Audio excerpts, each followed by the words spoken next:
The hurts of war fall alike on those who wear the same uniform, no matter how they may differ in race, creed, or culture.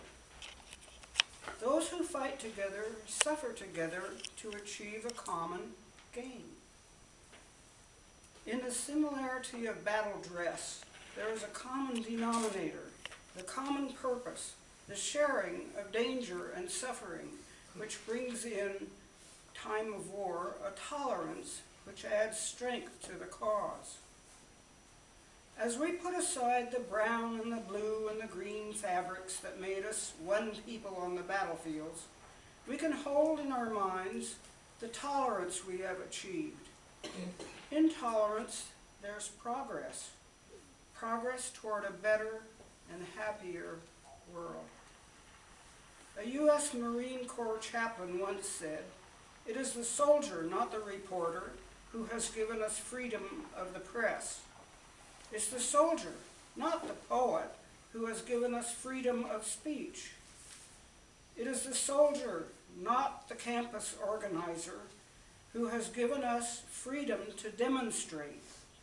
It is the soldier who salutes the flag, who serves beneath the flag, whose coffin is draped in the flag, who allows the protester to burn the flag." Now Larry, when he called me up to be on this thing, the first thing he said was, "I want you to tell them what you did in the service." Well, I thought, gee, I didn't do much in the service. I was just a woman, and I was in there in the very beginning. And besides that, the guys were all upset because when we came, that freed them to go off and fight, and a lot of them didn't want to go off and fight.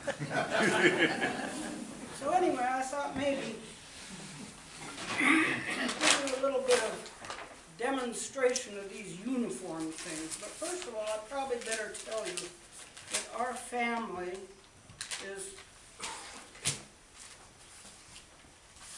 sort of military tradition, not military, but military tradition. My brother, John Mount, my husband's brother, Dick Clark, my husband, my father, there were 4 of them. My son-in-law, yeah, he just died. Anyway, and my grandfather was in the National Guard in 1888, and on my mother's side, Seth Weeks was in the Ohio Volunteer Infantry, and I had a captain in the Philadelphia Militia in the Revolution. So we are kind of into that. But anyway, so we're talking about uniforms. When I first got to Des Moines, that was in September, and the WAAC had just started, Women's Army Auxiliary Corps. We weren't in the Army. And the first thing I noticed was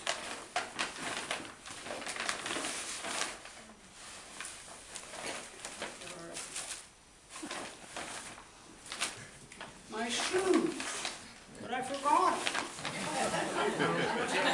Horrible looking shoes with heels this high, an old lady laced up, and I've worn them for 65 years on every parade. They really built stuff in those days. And then we had a blouse. We call this thing a blouse. And over the blouse we had a purse. Well, this purse was supposed to go over your shoulder like this, but Mrs. Hobby, who was our colonel, said, "No, it can't go between like that. It has to go over your shoulder." So it was 35 degrees below for a couple of weeks in Des Moines, and they issued wool things.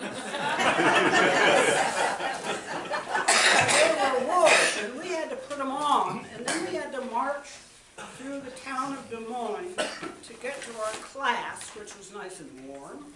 And there you sit with your wool stuff on. Well, among other things, when you're dressed up, your regular uniform was cotton stockings. And they had to be held up invisibly by these, well, what would you call them? They were so awful that you had to wear your underpants underneath. Blisters. So here are the rayon stockings. And when something gave on a rayon stocking, it just went right down. So then your regular underwear is a shirt, whatever you want to call it. It's not wool. I don't think. It's a while back. And then you had Undies? underpants. And you had various hats depending on what you were. Oh, and you had a fatigue hat and a little cotton seersucker dress that you did your exercises in. And you had gloves. All this stuff was issued to you until you became an officer, and then you had to buy your own uniform. So, oh, and since it was 35 degrees below in Ohio, is that where I was? Des Moines. Des Moines, Iowa. My mother knitted me this, and I'll tell you, it was a lifesaver. So except for the shoes, I brought all that stuff, but usually I'm wearing the shoes, but today I have to put them in here. But anyway, thank you for your interest in what happened to the WAACs, but we did help the fellows, evidently. We won the war.